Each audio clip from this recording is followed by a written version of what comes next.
What's going on, guys? I wanted to do another in the shop video. This is a beautiful piece of flame maple that I've got.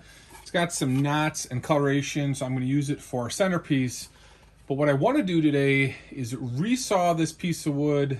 I wanted to share with you a quick tip on resawing and setting up the fence so that you get the same size board on each side of the cut.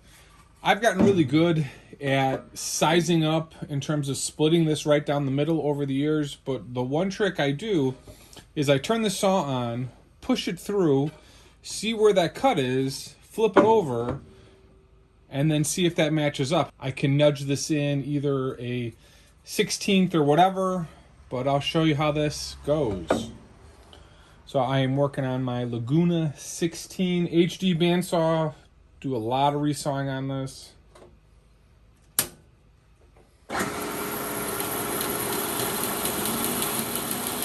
Turn on the saw, push in just a little bit.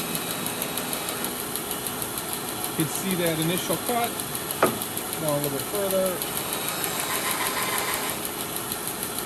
Flip it over.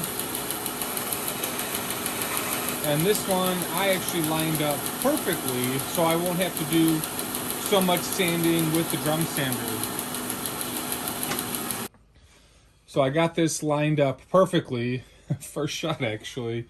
Just wanted to share with you a quick tip on how to get those perfectly sized boards. Thanks for watching, guys. We will see you in the next video.